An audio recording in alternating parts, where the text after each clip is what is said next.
ಪ್ರೀತಿಯ ನಾವು ಆಗಿಹೆವು ಭಾವ ವಿವಶವು, ಆಗಿಹೆವು ಭಾವ ವಿವಶವು.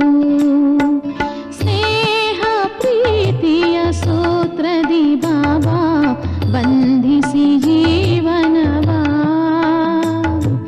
ಬಂಧಿಸಿ ಜೀವನವ,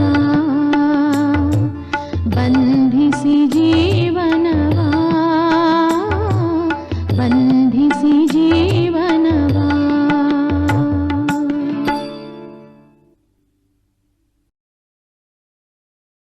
ಓಂ ಶಾಂತಿ. ಇಂದಿನ ದಿನಾಂಕ 1/5/2024. ಪ್ರಾರ್ಥ ಮುರುಳಿ ಬಾಪ್ತಾದ ಮಧುಬನ. ಮಧುರ ಮಕ್ಕಳೇ, ಬೇಅದ್ದಿನ ತಂದೆಯು ನಮ್ಮ ತಂದೆಯೇ ಆಗಿದ್ದಾರೆ, ಶಿಕ್ಷಕನೂ ಆಗಿದ್ದಾರೆ, ಸದ್ಗುರುವೂ ಆಗಿದ್ದಾರೆ. ಅವರು ಸರ್ವವ್ಯಾಪಿಯಾಗಲು ಸಾಧ್ಯವಿಲ್ಲವೆಂದು ಸಿದ್ಧ ಮಾಡಿ ತಿಳಿಸಿಕೊಡಿ. ಪ್ರಶ್ನೆ: ಈ ಸಮಯ ಪ್ರಪಂಚದಲ್ಲಿ ಅತಿ ದುಃಖ ಏಕೆ ಇದೆ? ದುಃಖಕ್ಕೆ ಕಾರಣವೇನಾಗಿದೆ? ಉತ್ತರ: ಇಡೀ ಪ್ರಪಂಚದಲ್ಲಿ ಈ ಸಮಯದಲ್ಲಿ ರಾಹುವಿನ ದೆಸೆ ಇದೆ. ಈ ಕಾರಣದಿಂದ ದುಃಖವಿದೆ. ಬೃಹಸ್ಪತಿ ತಂದೆಯು ಯಾವಾಗ ಬರುತ್ತಾರೆಯೋ ಆಗ ಎಲ್ಲರ ಮೇಲೂ ಬೃಹಸ್ಪತಿ ದೆಸೆಯು ಕುಳಿತುಕೊಳ್ಳುತ್ತದೆ. ಸತ್ಯ ತ್ರೇತಾಯುಗದಲ್ಲಿ ಬೃಹಸ್ಪತಿ ದೆಸೆ ಇರುತ್ತದೆ. ರಾವಣನ ಹೆಸರು ಚಿಹ್ನೆ ಇರುವುದಿಲ್ಲ. ಆದುದರಿಂದ ಅಲ್ಲಿ ದುಃಖವಾಗುವುದಿಲ್ಲ. ತಂದೆಯು ಸುಖಧಾಮವನ್ನು ಸ್ಥಾಪನೆ ಮಾಡಲು ಬಂದಿದ್ದಾರೆ. ಅಲ್ಲಿ ದುಃಖವಿರುವುದಿಲ್ಲ. ಓಂ ಶಾಂತಿ. ಮಧುರಾತಿ ಮಧುರ ಮಕ್ಕಳಿಗೆ ಆತ್ಮಿಕ ತಂದೆಯು ಕುಳಿತು ತಿಳಿಸುತ್ತಿದ್ದಾರೆ. ಏಕೆಂದರೆ ಎಲ್ಲ ಮಕ್ಕಳಿಗೆ ಇದು ಗೊತ್ತಿದೆ, ನಾವು ಆತ್ಮರಾಗಿದ್ದೇವೆ. ನಮ್ಮ ಮನೆಯಿಂದ ನಾವು ಬಹಳ ದೂರದಿಂದ ಇಲ್ಲಿಗೆ ಬಂದಿದ್ದೇವೆ. ಬಂದು ಈ ಶರೀರದಲ್ಲಿ ಪಾತ್ರವನ್ನಭಿನಯಿಸಲು ಪ್ರವೇಶ ಮಾಡುತ್ತೇವೆ. ಆತ್ಮವೇ ಪಾತ್ರವನ್ನಭಿನಯಿಸುತ್ತದೆ. ಇಲ್ಲಿ ಮಕ್ಕಳು ಆತ್ಮನೆಂದು ತಿಳಿದು ತಂದೆಯ ನೆನಪಿನಲ್ಲಿ ಕುಳಿತಿದ್ದೀರಿ. ಏಕೆಂದರೆ ನೆನಪಿನಿಂದಲೇ ನೀವು ಮಕ್ಕಳ ಜನ್ಮ ಜನ್ಮಾಂತರ ಪಾಪಗಳು ಭಸ್ಮವಾಗುತ್ತದೆ ಎಂದು ತಂದೆಯು ತಿಳಿಸುತ್ತಾರೆ. ಇದನ್ನು ಯೋಗವೆಂದು ಹೇಳಬಾರದು. ಯೋಗವನ್ನು ಸನ್ಯಾಸಿಗಳು ಕಲಿಸುತ್ತಾರೆ. ವಿದ್ಯಾರ್ಥಿಗೆ ಶಿಕ್ಷಕನೊಂದಿಗೆ ಯೋಗವಿರುತ್ತದೆ, ಮಕ್ಕಳಿಗೆ ತಂದೆಯೊಂದಿಗೆ ಯೋಗವಿರುತ್ತದೆ. ಇದಾಗಿದೆ ಆತ್ಮ ಮತ್ತು ಪರಮಾತ್ಮನ ಅರ್ಥಾತ್ ತಂದೆ ಮತ್ತು ಮಕ್ಕಳ ಮೇಳವಾಗಿದೆ. ಇದು ಕಲ್ಯಾಣಕಾರಿ ಮಿಲನವಾಗಿದೆ. ಬೇರೆಲ್ಲವೂ ಅಕಲ್ಯಾಣಕಾರಿಯಾಗಿದೆ. ಪತಿತ ಪ್ರಪಂಚವಾಗಿದೆ ಅಲ್ಲವೇ? ನೀವು ಯಾವಾಗ ಪ್ರದರ್ಶಿನಿ ಅಥವಾ ಮ್ಯೂಸಿಯಂನಲ್ಲಿ ತಿಳಿಸಿಕೊಡುತ್ತೀರೆಂದಾಗ ಆತ್ಮ ಮತ್ತು ಪರಮಾತ್ಮನ ಪರಿಚಯವನ್ನು ಕೊಡಲು ಸರಿ ಇರುತ್ತದೆ. ಆತ್ಮಗಳೆಲ್ಲರೂ ಮಕ್ಕಳಾಗಿದ್ದಾರೆ ಹಾಗೂ ಪರಂಪಿತ ಪರಮಾತ್ಮ ಪರಮಧಾಮದಲ್ಲಿ ಇರುವವರಾಗಿದ್ದಾರೆ. ಯಾವ ಮಕ್ಕಳು ಸಹ ತಮ್ಮ ಲೌಕಿಕ ತಂದೆಯನ್ನು ಪರಮಪಿತನೆಂದು ಹೇಳುವುದಿಲ್ಲ.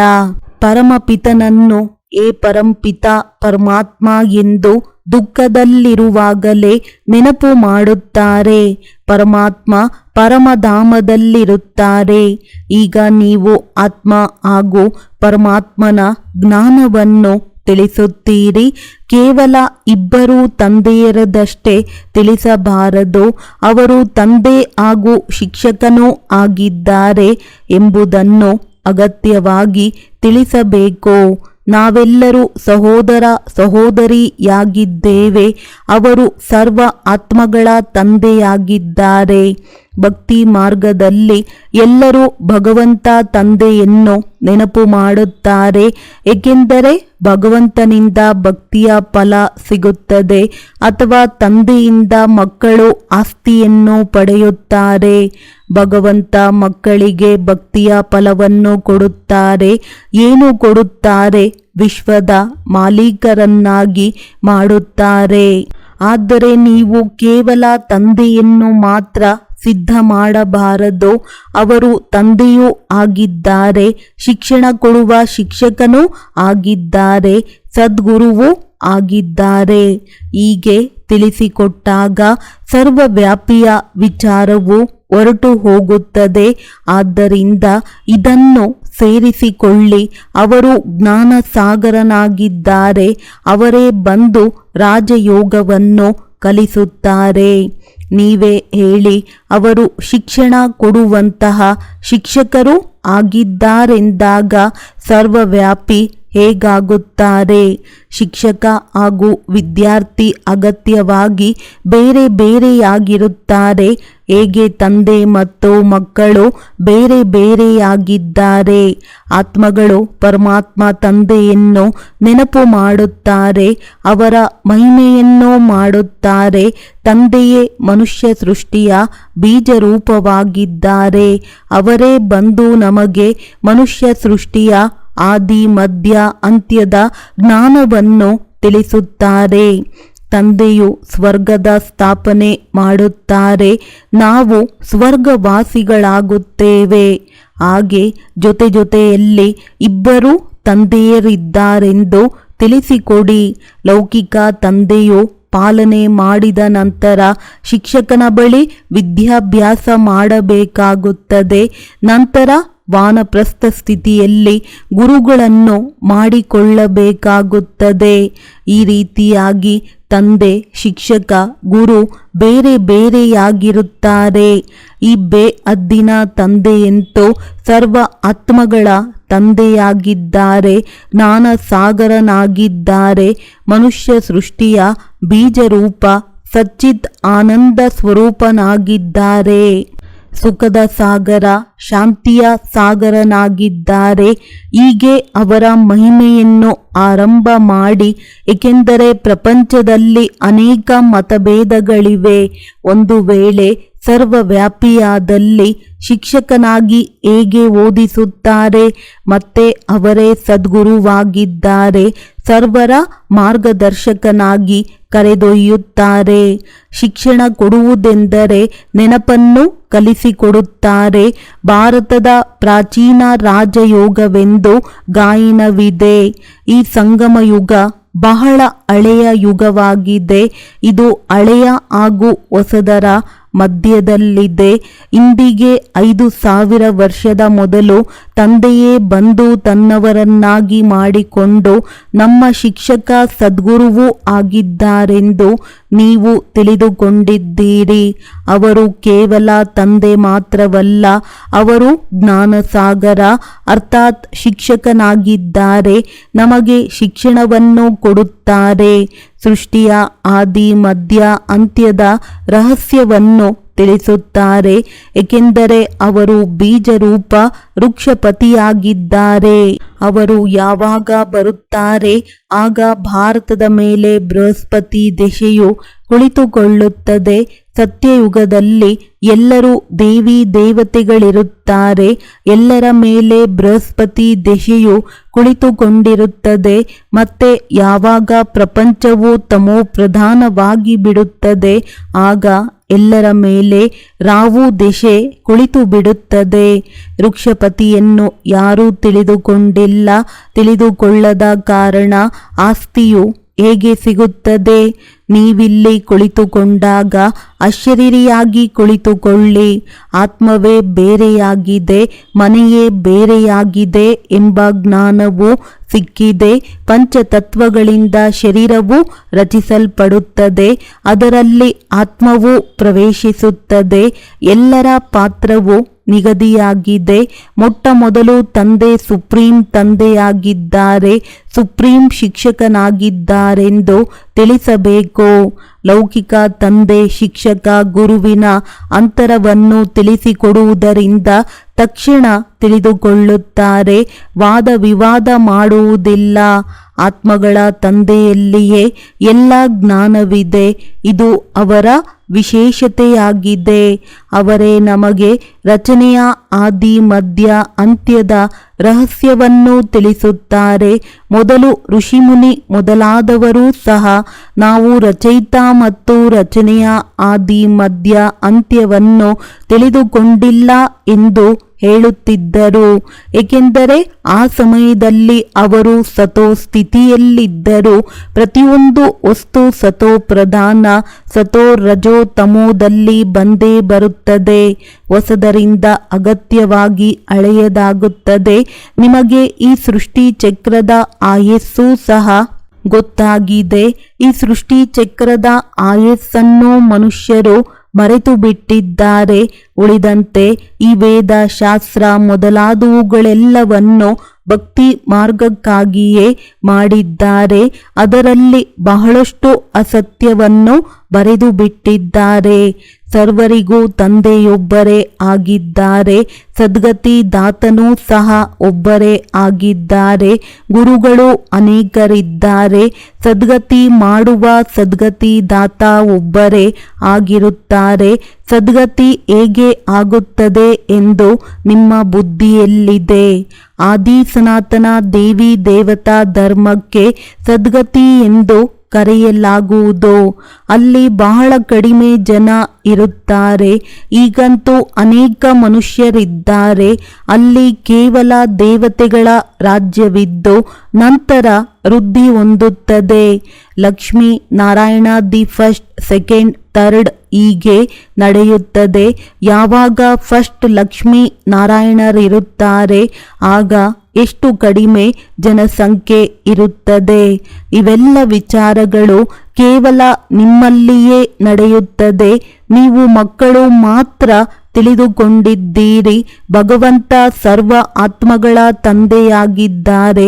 ಅವರೇ ಬೇಅದ್ದಿನ ತಂದೆಯೂ ಆಗಿದ್ದಾರೆ. ಅದ್ದಿನ ತಂದೆಯಿಂದ ಅದ್ದಿನ ಆಸ್ತಿಯೂ ಸಿಗುತ್ತದೆ. ಬೇಅದ್ದಿನ ತಂದೆಯಿಂದ 21 ಜನ್ಮಗಳಿಗೆ ಸ್ವರ್ಗದ ರಾಜ್ಯಭಾಗ್ಯದ ರೂಪದಲ್ಲಿ ಬೇಅದ್ದಿನ ಆಸ್ತಿಯೂ ಸಿಗುತ್ತದೆ. 21 ಪೀಳಿಗೆ ಎಂದರೆ 21 ಜನ್ಮಗಳ ವೃದ್ಧಾಪ್ಯದ ಶರೀರ ಬಿಡುವ ತನಕ.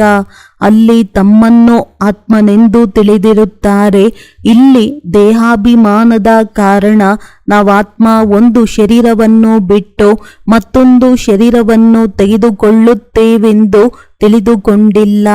ಈ ದೇಹಾಭಿಮಾನಿಗಳನ್ನು ಆತ್ಮಾಭಿಮಾನಿಗಳನ್ನಾಗಿ ಯಾರು ಮಾಡುತ್ತಾರೆ?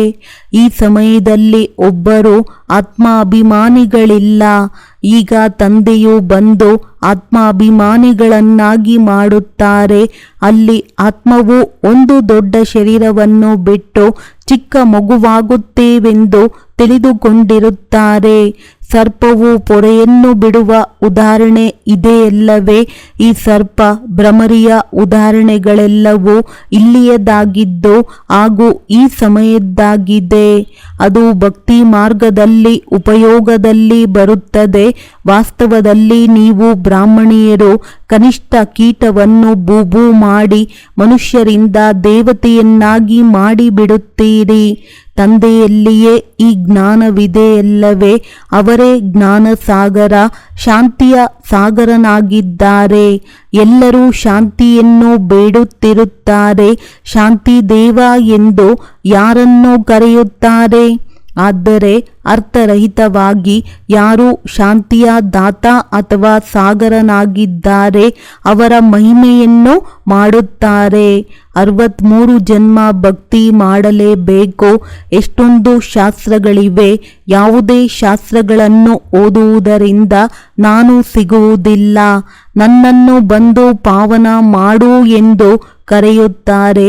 ಇದು ಯಾವ ಕೆಲಸಕ್ಕೂ ಬಾರದಂತಹ ತಮೋ ಪ್ರಧಾನ ಅಪವಿತ್ರ ಕೊಳಕಿನ ಪ್ರಪಂಚವಾಗಿದೆ. ಎಷ್ಟೊಂದು ದುಃಖವಿದೆ. ದುಃಖವೆಲ್ಲಿಂದ ಬಂದಿತು? ತಂದೆಯಂತೂ ನಿಮಗೆ ಬಹಳ ಸುಖ ಕೊಟ್ಟಿದ್ದರು. ನಂತರ ನೀವು ಹೇಗೆ ಜನ್ಮಗಳನ್ನು ಪಡೆಯುತ್ತಾ ಇಳಿದು ಬಂದಿರಿ? ಜ್ಞಾನ ಹಾಗೂ ಭಕ್ತಿ ಎಂದು ಹೇಳಲಾಗುತ್ತದೆ. ತಂದೆಯು ಜ್ಞಾನವನ್ನು ತಿಳಿಸುತ್ತಾರೆ. ರಾವಣನು ಭಕ್ತಿಯನ್ನು ಕಲಿಸುತ್ತಾನೆ. ನೋಡಲು ತಂದೆಯು ಕಾಣಿಸುವುದಿಲ್ಲ, ರಾವಣನು ಕಾಣಿಸುವುದಿಲ್ಲ. ಇಬ್ಬರನ್ನು ಈ ಸ್ಥೂಲ ಕಣ್ಣುಗಳಿಂದ ನೋಡಲು ಆಗುವುದಿಲ್ಲ. ಆತ್ಮವನ್ನು ತಿಳಿದುಕೊಳ್ಳಬಹುದು. ನಾವು ಆತ್ಮರಾಗಿದ್ದೇವೆ. ಹಾಗಾದರೆ ಆತ್ಮನ ತಂದೆಯು ಅಗತ್ಯವಾಗಿ ಇರುತ್ತಾರೆ. ತಂದೆಯೇ ನಂತರ ಶಿಕ್ಷಕನೂ ಆಗುತ್ತಾರೆ. ಅನ್ಯರ್ಯಾರೂ ಈಗಿರಲು ಸಾಧ್ಯವಿಲ್ಲ. ಈಗ ನೀವು 21 ಜನ್ಮಗಳಿಗಾಗಿ ಸದ್ಗತಿಯನ್ನು ಪ್ರಾಪ್ತಿ ಮಾಡಿಕೊಳ್ಳುತ್ತೀರಿ. ನಂತರ ಗುರುಗಳ ಅವಶ್ಯಕತೆಯೇ ಇರುವುದಿಲ್ಲ. ತಂದೆಯು ಸರ್ವರ ಪಿತಾ ಹಾಗೂ ಓದಿಸುವಂತಹ ಶಿಕ್ಷಕನೂ ಆಗಿದ್ದಾರೆ. ಸರ್ವರಿಗೂ ಸದ್ಗತಿ ಮಾಡುವಂತಹ ಸದ್ಗುರು ಸುಪ್ರೀಂ ಗುರುವಾಗಿದ್ದಾರೆ. ಈ ಮೂವರಿಗೂ ಸರ್ವವ್ಯಾಪಿ ಎಂದು ಹೇಳಲು ಸಾಧ್ಯವಿಲ್ಲ. ಅವರಂತೂ ಸೃಷ್ಟಿಯ ಆದಿ ಮಧ್ಯ ಅಂತ್ಯದ ರಹಸ್ಯವನ್ನು ತಿಳಿಸುತ್ತಾರೆ. ಮನುಷ್ಯರು ನೆನಪು ಮಾಡುವಾಗ ಹೀಗೆ ಹೇಳುತ್ತಾರೆ, ಏ ಪತಿತ ಪಾವನ ಬನ್ನಿ, ಸರ್ವರ ಸದ್ಗತಿದಾತ ಬನ್ನಿ, ಸರ್ವರ ದುಃಖವನ್ನು ದೂರ ಮಾಡಿ ಸುಖವನ್ನು ಕೊಡು, ಏ ಗಾಡ್ ಫಾದರ್, ಏ ಮುಕ್ತಿದಾತ. ನಂತರ ನೀವು ಕರೆದೊಯ್ಯಲು ಮಾರ್ಗದರ್ಶಕರಾಗಿ ಈ ರಾವಣ ರಾಜ್ಯದಿಂದ ಬಿಡುಗಡೆ ಮಾಡಿ. ರಾವಣ ರಾಜ್ಯವು ಯಾವುದೇ ಲಂಕೆಯಲ್ಲಿಲ್ಲ. ಇಂದಿನ ಸಂಪೂರ್ಣ ವಿಶ್ವದಲ್ಲಿ ರಾವಣ ರಾಜ್ಯವಿದೆ. ರಾಮರಾಜ್ಯ ಕೇವಲ ಸತ್ಯಯುಗದಲ್ಲಿ ಮಾತ್ರ ಇರುತ್ತದೆ. ಭಕ್ತಿ ಮಾರ್ಗದಲ್ಲಿ ಮನುಷ್ಯರು ಎಷ್ಟೊಂದು ಗೊಂದಲಕ್ಕೊಳಗಾಗಿದ್ದಾರೆ. ಈಗ ನಿಮಗೆ ಶ್ರೇಷ್ಠರಾಗಲು ಶ್ರೀಮತ ಸಿಗುತ್ತಿದೆ. ಭಾರತವು ಸತ್ಯಯುಗದಲ್ಲಿದ್ದಾಗ ಪೂಜ್ಯತೆ ಶ್ರೇಷ್ಠಾಚಾರಿಯಾಗಿತ್ತು. ಇದುವರೆಗೂ ಅವರನ್ನು ಪೂಜಿಸುತ್ತಲೇ ಇದ್ದಾರೆ. ಸತ್ಯಯುಗವಿದ್ದಾಗ ಭಾರತದ ಮೇಲೆ ಬೃಹಸ್ಪತಿ ದಶೆ ಇರುತ್ತದೆ. ಈಗ ರಾಹು ದಶೆಯಲ್ಲಿ ನೋಡಿ ಭಾರತವು ಏನಾಗಿ ಬಿಟ್ಟಿದೆ. ಎಲ್ಲರೂ ಅಸತ್ಯವಂತರಾಗಿ ಬಿಟ್ಟಿದ್ದಾರೆ. ಎಲ್ಲರೂ ಬಡವರಾಗಿ ಬಿಟ್ಟಿದ್ದಾರೆ. ತಂದೆಯು ಬಂದು ಎಲ್ಲರನ್ನೂ ಶ್ರೀಮಂತರನ್ನಾಗಿ ಮಾಡುತ್ತಾರೆ. ರಾವಣನು ಬಡವರನ್ನಾಗಿ ಮಾಡುತ್ತಾನೆ. ರಾಮರಾಜ್ಯ ಬೇಕೆಂದೂ ಸಹ ಹೇಳುತ್ತಾರೆ. ಹಾಗಾದರೆ ಈಗ ರಾವಣ ರಾಜ್ಯದಲ್ಲಿದ್ದಾರಲ್ಲವೇ? ನರಕವಾಸಿಗಳಾಗಿದ್ದಾರೆ. ರಾವಣ ರಾಜ್ಯಕ್ಕೆ ನರಕವೆಂದು ಹೇಳಲಾಗುವುದು. ನರಕ ಹಾಗೂ ಸ್ವರ್ಗ ಸಹ ಅರ್ಧ ಅರ್ಧ ಇದೆ. ರಾಮರಾಜ್ಯ ಹಾಗೂ ರಾವಣ ರಾಜ್ಯವೆಂದು ಯಾವುದಕ್ಕೆ ಹೇಳಲಾಗುತ್ತದೆ ಎಂದು ನೀವು ಮಕ್ಕಳು ತಿಳಿದುಕೊಂಡಿದ್ದೀರಿ. ಮೊಟ್ಟ ಮೊದಲು ಈ ರೀತಿಯಾಗಿ ನಿಶ್ಚಯ ಬುದ್ಧಿಯವರನ್ನಾಗಿ ಮಾಡಬೇಕು. ಅವರು ನಮ್ಮ ತಂದೆಯಾಗಿದ್ದಾರೆ. ನಾವೆಲ್ಲ ಆತ್ಮಗಳು ಸಹೋದರರಾಗಿದ್ದೇವೆ. ತಂದೆಯಿಂದ ಎಲ್ಲರಿಗೂ ಆಸ್ತಿ ಪಡೆಯುವ ಅಧಿಕಾರವಿದೆ. ಒಮ್ಮೆ ದೊರಕಿತು. ತಂದೆಯೇ ರಾಜಯೋಗವನ್ನು ಕಲಿಸಿ ಸುಖಧಾಮದ ಮಾಲೀಕರನ್ನಾಗಿ ಮಾಡಿದ್ದರು. ಉಳಿದವರೆಲ್ಲರೂ ಶಾಂತಿಧಾಮಕ್ಕೆ ಹೊರಟು ಹೋಗುತ್ತಾರೆ. ವೃಕ್ಷಪತಿ ಚೈತನ್ಯ ಸಚ್ಚಿತ್ ಆನಂದ ಸ್ವರೂಪರಾಗಿದ್ದಾರೆಂದು ಮಕ್ಕಳು ತಿಳಿದುಕೊಂಡಿದ್ದೀರಿ. ಆತ್ಮವು ಸತ್ಯವೂ ಆಗಿದೆ, ಚೈತನ್ಯವೂ ಆಗಿದೆ. ತಂದೆಯು ಸತ್ಯ ಚೈತನ್ಯವಾಗಿದ್ದು ವೃಕ್ಷಪತಿಯೂ ಆಗಿದ್ದಾರೆ. ಇದು ಉಲ್ಟಾ ವೃಕ್ಷವಾಗಿದೆ. ಇದರ ಬೀಜ ಮೇಲಿದೆ. ಇದನ್ನು ತಂದೆಯೇ ಬಂದು ತಿಳಿಸಿಕೊಡುತ್ತಾರೆ. ನೀವು ಯಾವಾಗ ತಮೋ ಪ್ರಧಾನರಾಗುತ್ತೀರಿ ಆಗ ತಂದೆಯು ಸತೋ ಪ್ರಧಾನರನ್ನಾಗಿ ಮಾಡಲು ಬರುತ್ತಾರೆ. ಚರಿತ್ರೆ ಭೂಗೋಳ ಪುನರಾವರ್ತನೆ ಯಾಗುತ್ತದೆ. ನಿಮಗೆ ಹಿಸ್ಟ್ರಿ ಜಿಯೋಗ್ರಫಿ ಎಂದು ಆಂಗ್ಲ ಭಾಷೆಯಲ್ಲಿ ಹೇಳಬೇಡಿ ಎಂದು ಹೇಳಲಾಗುತ್ತದೆ. ಹಿಂದಿಯಲ್ಲಿ ಇತಿಹಾಸ ಭೂಗೋಳವೆಂದು ಹೇಳಲಾಗುತ್ತದೆ. ಆಂಗ್ಲ ಭಾಷೆಯನ್ನಂತೂ ಎಲ್ಲ ಜನರು ಓದಿಯೇ ಓದುತ್ತಾರೆ. ಭಗವಂತನು ಗೀತೆಯನ್ನು ಸಂಸ್ಕೃತದಲ್ಲಿ ಹೇಳಿದರೆಂದು ತಿಳಿದುಕೊಳ್ಳುತ್ತಾರೆ. ಈಗ ಶ್ರೀಕೃಷ್ಣ ಸತ್ಯಯುಗದ ರಾಜಕುಮಾರನಾಗಿದ್ದನು. ಅಲ್ಲಿ ಈ ಭಾಷೆ ಇತ್ತು ಎಂದು ಎಲ್ಲಿಯೂ ಬರೆಯಲ್ಪಟ್ಟಿಲ್ಲ. ಭಾಷೆಯೇನೋ ಅವಶ್ಯವಾಗಿರುತ್ತದೆ. ಯಾವ ಯಾವ ರಾಜರು ಬರುತ್ತಾ ಹೋಗುತ್ತಾರೆ ಅವರಿಗೆ ಅವರದೇ ಭಾಷೆ ಇರುತ್ತದೆ. ಹಾಗೆಯೇ ಸತ್ಯಯುಗಿ ರಾಜರ ಭಾಷೆ ಅವರದ್ದೇ ಆಗಿದೆ. ಅಲ್ಲಿ ಸಂಸ್ಕೃತ ವಿರುವುದಿಲ್ಲ. ಸತ್ಯಯುಗದ ಪದ್ಧತಿಯೇ ಬೇರೆಯಾಗಿರುತ್ತದೆ, ಮನುಷ್ಯರ ಪದ್ಧತಿಯೇ ಬೇರೆಯಾಗಿದೆ. ನೀವೆಲ್ಲರೂ ಮೀರಾ ಆಗಿದ್ದೀರಿ. ಯಾವ ಕಲಿಯುಗಿ ಲೋಕ ಮರ್ಯಾದೆಯನ್ನು ನೀವು ಇಷ್ಟಪಡುವುದಿಲ್ಲ. ನೀವು ಕಲಿಯುಗಿ ಲೋಕ ಮರ್ಯಾದೆಯನ್ನು ಬಿಡುವುದರಿಂದ ಎಷ್ಟೊಂದು ಜಗಳವಾಗುತ್ತದೆ. ನಿಮಗೆ ತಂದೆಯು ಶ್ರೀಮತ ಕೊಟ್ಟಿದ್ದಾರೆ, ಕಾಮ ಮಹಾ ಶತ್ರುವಾಗಿದೆ, ಇದರ ಮೇಲೆ ವಿಜಯ ಪ್ರಾಪ್ತಿ ಮಾಡಿಕೊಳ್ಳಿ. ಜಗಜ್ಜೀತ್ ಆಗುವವರಿಗೆ ಈ ಚಿತ್ರವು ಮುಂದೆ ಇದೆ. ವಿಶ್ವದಲ್ಲಿ ಶಾಂತಿಯು ಹೇಗೆ ಸ್ಥಾಪನೆಯಾಗುವುದು ಎಂಬ ಸಲಹೆಯು ನಿಮಗೆ ಬೇಹದ್ದಿನ ತಂದೆಯಿಂದ ಸಿಗುತ್ತದೆ. ಶಾಂತಿ ದೇವ ಎಂದು ಹೇಳುವುದರಿಂದ ತಂದೆಯ ನೆನಪು ಬರುತ್ತದೆ. ತಂದೆಯೇ ಬಂದು ಕಲ್ಪ ಕಲ್ಪ ವಿಶ್ವದಲ್ಲಿ ಶಾಂತಿ ಸ್ಥಾಪನೆ ಮಾಡುತ್ತಾರೆ. ಕಲ್ಪದ ಆಯಸ್ಸನ್ನು ಬಹಳ ದೀರ್ಘವಾಗಿ ಮಾಡಿರುವುದರಿಂದ ಮನುಷ್ಯರೆಲ್ಲರೂ ಕುಂಭಕರ್ಣನ ನಿದ್ರೆಯಲ್ಲಿ ಮಲಗಿದ್ದಾರೆ. ಮೊಟ್ಟ ಮೊದಲು ಮನುಷ್ಯರಿಗೆ ಇವರು ನಮ್ಮ ತಂದೆ ಶಿಕ್ಷಕನೂ ಆಗಿದ್ದಾರೆಂದು ಪಕ್ಕಾ ನಿಶ್ಚಯ ಮಾಡಿಸಬೇಕು. ಶಿಕ್ಷಕನಿಗೆ ಸರ್ವವ್ಯಾಪಿ ಎಂದು ಹೇಗೆ ಹೇಳುತ್ತೀರಿ? ತಂದೆಯು ಬಂದು ನಮಗೆ ಹೇಗೆ ಓದಿಸುತ್ತಿದ್ದಾರೆಂದು ನೀವು ಮಕ್ಕಳು ತಿಳಿದುಕೊಂಡಿದ್ದೀರಿ. ನೀವು ಅವರ ಜೀವನ ಚರಿತ್ರೆಯನ್ನು ತಿಳಿದಿದ್ದೀರಿ. ತಂದೆಯು ನರಕವನ್ನು ಸ್ವರ್ಗವನ್ನಾಗಿ ಮಾಡಲು ಬರುತ್ತಾರೆ. ಶಿಕ್ಷಕನು ಆಗಿದ್ದು ನಂತರ ಜೊತೆಯಲ್ಲಿಯೂ ಕರೆದೊಯ್ಯುತ್ತಾರೆ. ಆತ್ಮಗಳು ಅವಿನಾಶಿಯಾಗಿದ್ದಾರೆ. ಅವರು ತಮ್ಮ ಪಾತ್ರವನ್ನು ಪೂರ್ಣವಾಗಿ ಅಭಿನಯಿಸಿ ಮನೆಗೆ ಹೋಗುತ್ತಾರೆ. ಮನೆಗೆ ಕರೆದೊಯ್ಯುವ ಮಾರ್ಗದರ್ಶಕನು ಬೇಕಲ್ಲವೇ? ದುಃಖದಿಂದ ಬಿಡಿಸುವುದರ ಜೊತೆ ಮಾರ್ಗದರ್ಶಕನಾಗಿ ಎಲ್ಲರನ್ನೂ ಮನೆಗೆ ಕರೆದೊಯ್ಯುತ್ತಾರೆ. ಒಳ್ಳೆಯದು.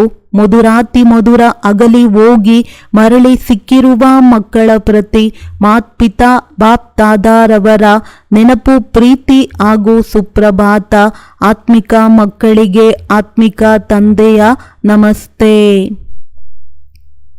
ಧಾರಣೆಗಾಗಿ ಮುಖ್ಯ ಸಾರ: ಕಲಿಯುಗಿ ಕುಲ ಲೋಕ ಮರ್ಯಾದೆಯನ್ನು ಬಿಟ್ಟು ಈಶ್ವರೀಯ ಕುಲ ಮರ್ಯಾದೆಯನ್ನು ಧಾರಣೆ ಮಾಡಬೇಕು. ಅಶರೀರಿ ತಂದೆಯು ಏನು ಹೇಳುತ್ತಾರೆ ಅದನ್ನು ಅಶರೀರಿಯಾಗಿ ಕೇಳುವಂತಹ ಅಭ್ಯಾಸ ಮಾಡಿಕೊಳ್ಳಬೇಕು. ಬೇಹದ್ದಿನ ತಂದೆಯೂ ಆಗಿದ್ದಾರೆ, ಶಿಕ್ಷಕನೂ ಆಗಿದ್ದಾರೆ, ಸದ್ಗುರುವೂ ಆಗಿದ್ದಾರೆ. ಈ ಅಂತರವನ್ನು ಎಲ್ಲರಿಗೂ ತಿಳಿಸಬೇಕು. ಬೇಹದ್ದಿನ ತಂದೆಯು ಸರ್ವವ್ಯಾಪಿಯಲ್ಲ ಎಂದು ಸಿದ್ಧ ಮಾಡಬೇಕು. ವರದಾನ: ಅದ್ದಿನ ವನಪು ವಯ್ಯಾರದಿಂದ ಹೊರಬಂದು ಆತ್ಮೀಯ ಅಭಿಮಾನದಲ್ಲಿರುವಂತಹ ಪ್ರೀತಿ ಬುದ್ಧಿ ಭವ. ಕೆಲವು ಮಕ್ಕಳು ಅದ್ದಿನ ಸ್ವಭಾವ ಸಂಸ್ಕಾರದ ವನಪು ವಯ್ಯಾರ ಬಹಳ ಮಾಡುತ್ತಾರೆ. ಎಲ್ಲಿ ನನ್ನ ಸ್ವಭಾವ, ನನ್ನ ಸಂಸ್ಕಾರ ಈ ಶಬ್ದ ಬರುತ್ತೆ, ಅಲ್ಲಿ ಇಂತಹ ಒಳಪು ವಯ್ಯಾರ ಪ್ರಾರಂಭವಾಗಿ ಬಿಡುವುದು. ಈ ನನ್ನದು ಎನ್ನುವ ಶಬ್ದವೇ ತೊಡಕಿನಲ್ಲಿ ತರುತ್ತದೆ. ಆದರೆ ಯಾವುದು ತಂದೆಯಿಂದ ಭಿನ್ನವಾಗಿದೆ ಅದು ನನ್ನದಲ್ಲವೇ ಅಲ್ಲ. ನನ್ನ ಸ್ವಭಾವ ತಂದೆಯ ಸ್ವಭಾವದಿಂದ ಭಿನ್ನ ಆಗಲು ಸಾಧ್ಯವಿಲ್ಲ. ಆದ್ದರಿಂದ ಅದ್ದಿನ ಒನಪು ವಯ್ಯಾರದಿಂದ ಹೊರಬಂದು ಆತ್ಮೀಯ ಅಭಿಮಾನದಲ್ಲಿರಿ. ಪ್ರೀತಿ ಬುದ್ಧಿಯುಳ್ಳವರಾಗಿ ಪ್ರೇಮದಿಂದ ಪ್ರೀತಿಯ ವಯ್ಯಾರ ಬಲೆ ಮಾಡಿ. ಸ್ಲೋಗನ್: ತಂದೆಯ ಜೊತೆ, ಸೇವೆಯ ಜೊತೆ ಮತ್ತು ಪರಿವಾರದ ಜೊತೆ ಪ್ರೀತಿ ಇದ್ದಲ್ಲಿ ಪರಿಶ್ರಮದಿಂದ ಮುಕ್ತರಾಗಿ ಬಿಡುವಿರಿ. ಒಳ್ಳೆಯದು. ಓಂ ಶಾಂತಿ.